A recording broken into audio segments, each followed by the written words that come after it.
sa kabila, namimingwit yung mga, pwede ka dito mag-angler.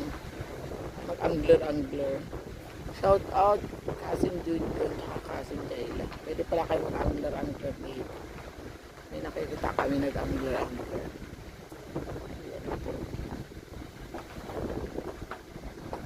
Tila kasi.